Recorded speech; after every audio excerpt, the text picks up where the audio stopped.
Please turn on subtitles if you need them. The transcript can also be useful for finding parts of the video. Directory Opus 12 is now available. If you're on Windows 10 it looks like this, and if you're on Windows 7 it looks like this. You can override things, which we'll see in a moment, but back to Windows 10. DPI scaling is now supported throughout the program. Fonts, icons, thumbnails, layouts, columns, you name it, we scale it automatically. You can move your Opus config between machines of different DPIs, and you don't have to change a single setting. Even the window sizes and positions are taken care of, and we did a better job than the operating system itself. If you want Opus on Windows 10 to look like it did on Windows 7, or vice versa, you have a choice between the glass and flat toolbar icon styles, and you can turn on or off the gradients and 3D borders to suit your taste. For dark themes, we've added the ability to recolour the file display's scroll bars and sort header. The rename dialog has been redesigned and improved. The Ignore Extension checkbox allows you to focus on the file name without worrying about the extension, which is kept separate and automatically preserved. In the preview list, you can turn off individual files to stop them being affected. Many batch renaming tasks can now be done by simply typing into the preview list, which can change all of the files at once without the need for wildcards or regular expressions. The Apply button lets you lock in the changes you've made so far and use them as the starting point for further rename operations on the same set of files. In case you make a mistake, the Undo button reverses the last change you applied. If your rename pattern isn't quite perfect for all of your files, you can now directly edit individual names in the preview list to correct them, which is often easier. Rename presets can now be organised into categories, with your favourites kept at the top. When loading presets which use scripts, the script editor now stays hidden, so it doesn't get in the way if you're simply using a script and not editing it. If you click open the script editor, it now opens on the side, giving you much more room to work with. And at the bottom there's a new panel for output and error messages from the script. Scripts can now add input fields to the rename dialog, which are fed back to them to use however they want. Back in the lister, the default toolbars now list all of your rename presets automatically for instant access without going through the rename dialog. Let's say you have two files, A and B, and you want to apply a rename operation which swaps their names. Opus now detects this kind of situation and does what's needed behind the scenes to allow it to succeed. So when I click apply, the names will swap, and if I click apply again, they'll swap back. When viewing a folder, items can be hidden for many different reasons, and it isn't always obvious which settings you'd have to change to reveal them. Now, you can turn off all filtering all at once by simply clicking the hidden count on the status bar. This puts you into Show Everything mode. If you click there again, the view returns to normal. You can also right-click for a menu of related options. When using the filter bar, the drop-down which lets you select file extensions now also lists any relevant file type groups at the top, so you can quickly filter on all images, movies, music, and so on. The status bar can now display basic information about the selected file, and this can be useful when that information isn't shown in the main file display. And this is done using some new status bar codes. The standalone image viewer has lots of new goodies. The viewer now uses read-ahead caching, so while you're viewing one image from a folder, a background thread will be loading the next image into memory, so it can be ready the moment you switch to it. The menus and toolbar at the top of the viewer can now be edited, including the ability to run external programs on the viewer's current file. If I drag Photoshop to the toolbar while in Customize mode, Opus will automatically create a button which will pass the file to the program. So now I can be in the viewer and click that button, and Photoshop will open and load the image I was looking at. You can also run internal commands, and here's a quick example which creates a thumbnail version of the current file. The viewer's hotkeys can be modified, and the same is true for the viewer's right-click context menu. For the other mouse buttons in the viewer, you can now run arbitrary commands in addition to the preset options. So if you want the middle mouse button to run Save As, you can do that. Any internal or external command can be run from there. You can now view and edit image metadata in the viewer using the same metadata panel that you may be used to from using in the lister. A new file marking system allows you to flag particular files of interest and keep track of them in a list that appears down the side of the viewer. You can double-click files in the list to jump to them, and there are more options if you right-click them, and even more options in the Mark menu. By default, if you mark some files and then close the viewer, a file collection pointing at those files will be created and displayed so you can perform further actions on them. The information overlay, which you can tell the viewer to display, will now automatically include the file's name when you switch into full screen mode. If you are deleting images in the viewer, and you delete the last image in the folder, the viewer will now close itself instead of staying open with the deleted file. Photoshop PSD files with transparency now have that transparency respected by thumbnails, the preview pane, and the viewer itself. As with PSD support in general, this requires that the files are saved for maximum compatibility, and for images from older versions of Photoshop, you may also need to tell Opus to use the larger preview images for thumbnails. If you have several images and want to crop them all in the same way, you can now do that from the viewer. Select the area which you wish to crop in the first image, and then crop and save it as you would normally. The viewer now remembers the rectangle which you last selected, so when you move to the next image you can tell it to reselect it.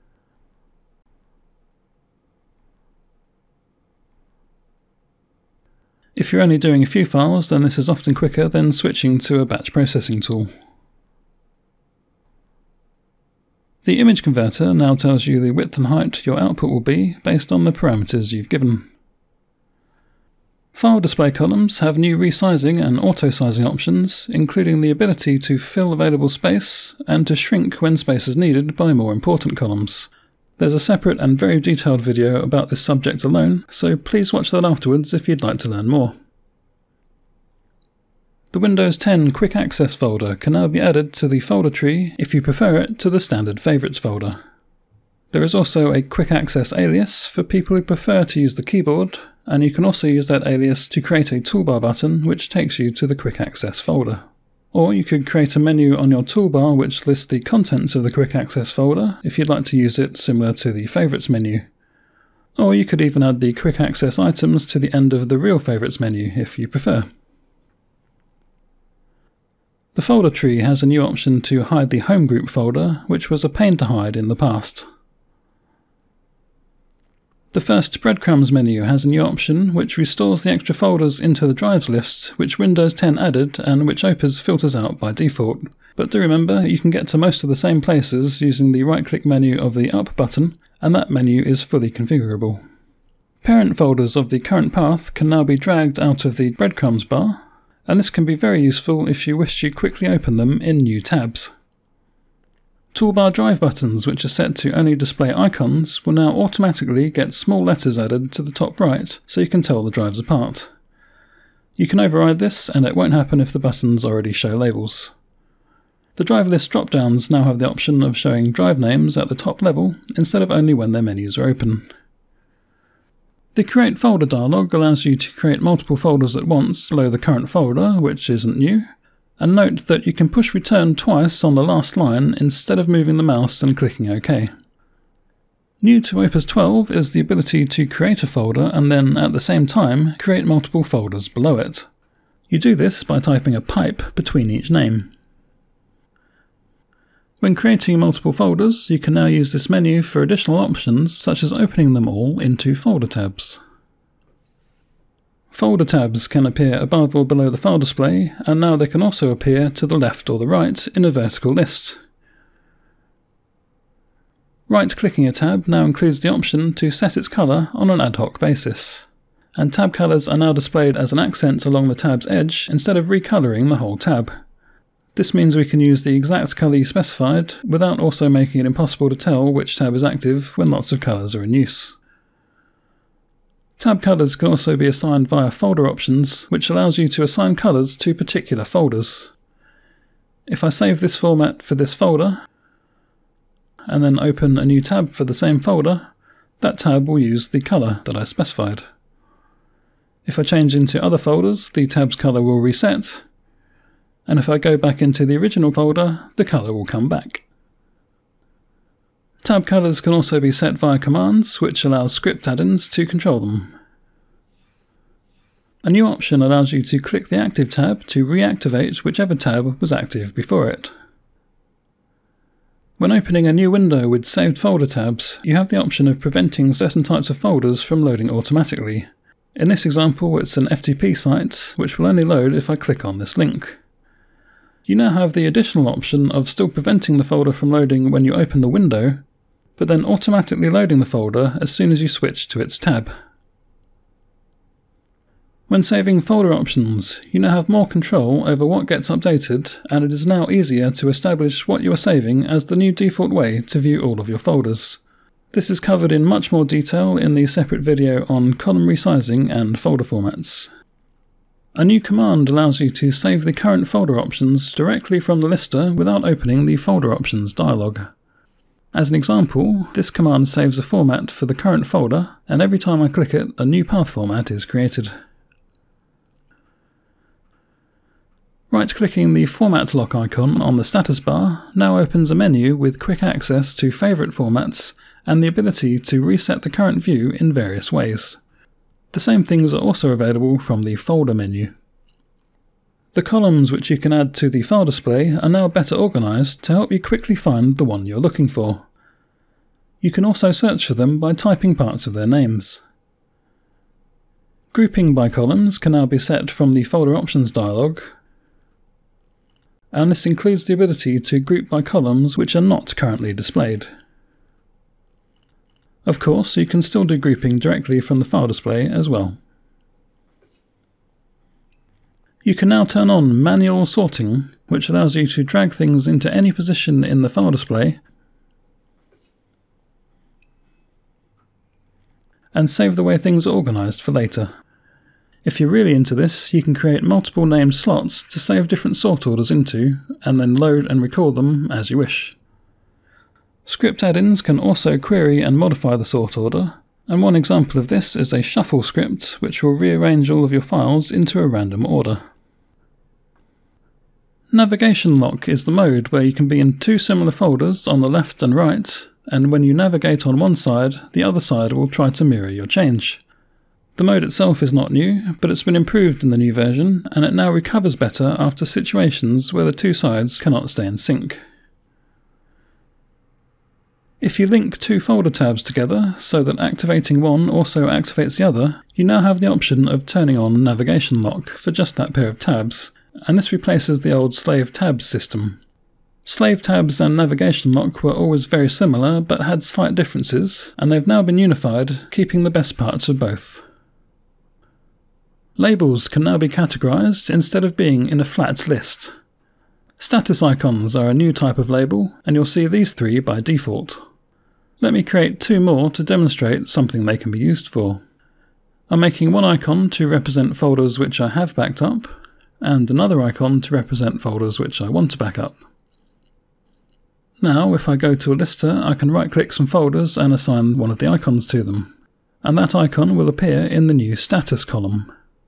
I can select some other folders and assign the other icon to them, and that will appear as well.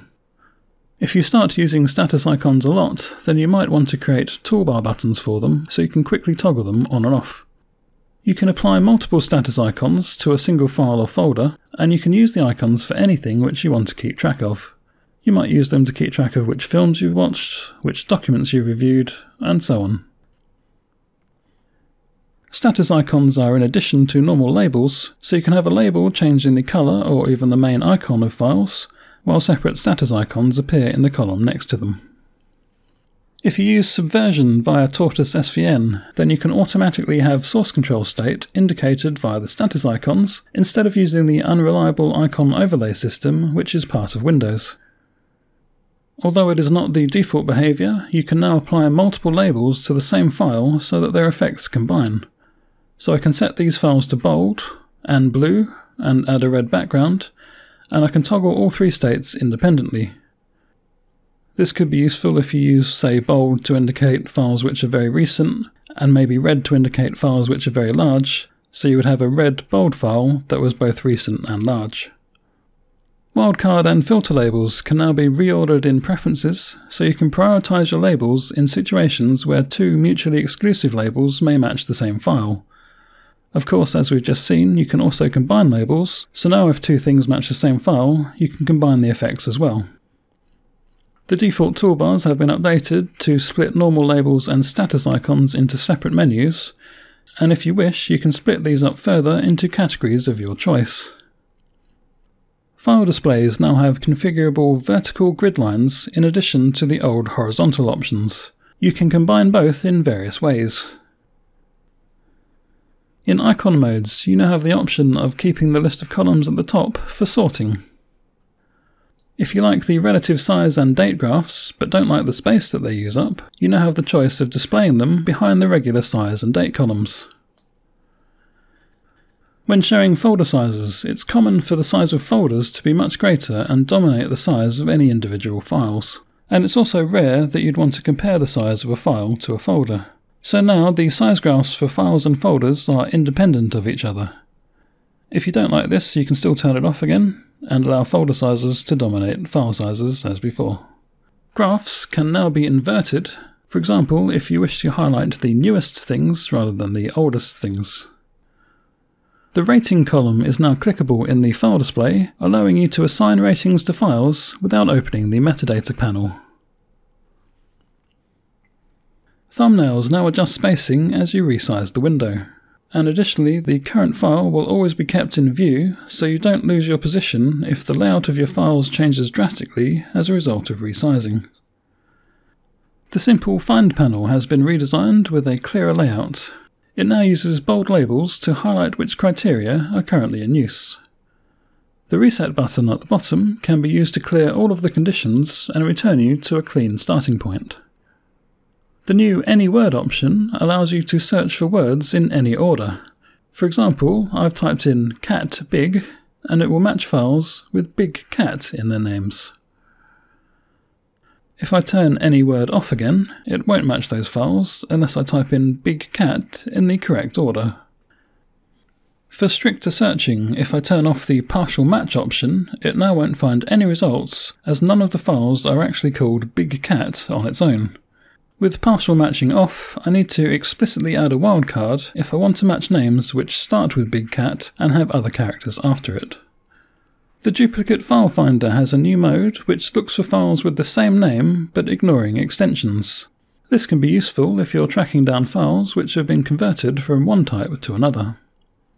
When using the MD5 mode, you can now tell Opus to skip parts of the files while generating their checksums. This makes things faster but less accurate. You can also turn on MD5 caching, which means the first time Opus calculates a file's MD5, it will store the result, so it does not need to be calculated again in the future. Note that Opus only calculates MD5s if two or more files have the same size. When using the Delete mode, you now have the option of overriding your recycle bin settings. For users returning from Opus 11, we've kept the default toolbars familiar on the surface, but if you drill down, you'll discover we've exposed a lot of additional functionality which previously you had to create custom buttons for. Another change to the default toolbars is the button for toggling the dual file display, which now remembers any tabs which are open in the side you close and reopens them when you turn it back on. While copying files, the progress dialog shows a graph indicating how the copy speed changes over time. The Preferences page for managing script add-ins has been redesigned and improved. It now shows more information, including links back to forum threads. Scripts can be deleted directly from the dialog, and you can also click a button which opens the folder where the scripts are stored. Another button allows you to toggle all scripts on or off at once for troubleshooting. Scripts with configuration options can now have those displayed just by clicking on their names. Scripts can now have custom dialogues which you design yourself. There is an interactive dialogue editor, and things like resizing are taken care of for you. This is a very advanced subject, so I won't go into much detail here. There are also a lot of small improvements to the scripting API, which you can find in the release notes. When editing buttons and scripts, the Run button at the bottom left allows you to try your code without having to go in and out of the editor. You can also push F5 to run things from the keyboard. For internal commands, the Help button now opens the manual page for the command on the current line. When you run scripts from the button editor, their output is now displayed right there for your convenience. Error messages from running scripts with syntax errors and so on will also appear in the same place. A default script can now be saved for each scripting language to use as a starting point each time you create a new script button. We provide our own default scripts with a bunch of example code in it, but you can edit this as you wish and save over it. The rename dialog also has its own separate default scripts, which you can also save over with your own. Preferences settings for running commands now let you enter the command lines directly without having to create a user command. In this example, I've made double-clicking the file display background toggle the second file display. When creating zip archives which use AES encryption, Opus now uses the WinZip standard instead of the PKWare one. This means encrypted zip archives made with Opus will work with more software. On the RAR side, we are now using the 7-zip DLL to unpack RAR files by default, since it can now support RAR5 and has more accurate timestamp reporting than unrar.dll. The new uncompressed column lets you see how large archives will be if they're extracted, before they're extracted. The file display can now display metadata tags for Opus audio files. The Opus audio format, apart from its name, is unrelated to Directory Opus. On Windows 7 and above, MP4 metadata can also be displayed, and on Windows 10 and above, basic MKV metadata can be displayed as well. And those are all for the file display. The metadata panel also has the ability to display and edit data for MP4 only of those three. For SFTP sites, we now have proper support for authentication using private key files without having to load them into an external tool such as Pagent. In the Replace dialog, when copying images, you can now double-click either thumbnail to open both in the viewer and flip between them. Double-clicking also works for other types of files individually. The new Keep Newer option allows you to keep the file which was modified most recently without having to work out which one that is yourself. Toolbar menus, which are taller than the screen, can now be scrolled using the mouse wheel or the scroll bar instead of the small up and down buttons which were there before. List layouts can now be organised into folders. You can now turn on support for the scroll lock key in case you're one of the few people in the world who knows what it's for. For everybody else, it's ignored by default, as turning it on by accident can be rather confusing. If you use Windows 8 or Windows 10, you may have noticed it takes a very long time between your desktop appearing and your startup programs actually launching. This is something which Microsoft did on purpose, and maybe it makes sense on a slow PC which also has a lot of startup bloatware that you don't actually want to use, but it's very, very annoying if you want to use those startup programs and can't start doing things until they're ready. For your convenience, we provide a button here which changes the registry settings to make Windows launch things instantly again. This will affect all startup programs, not just Opus. In toolbars and menus, you can now disable or even hide buttons based on the type of files which are currently selected. This example shows the Convert to JPEG command, which is added to the Images file type group by default. It would not make sense to display this when you right-click a JPEG file, so it gets hidden. And finally, floating and docked toolbars, which are set to the Taskbar style, now blend in with the taskbar on Windows 10. Okay, that's all for this video. If you want more, there are even more changes discussed in even more detail in the Opus 12 release notes at the back of the manual. And there are other videos with more to come which dig deeper into these subjects and more. Thanks for watching all the way through, and I'll see you in the next one.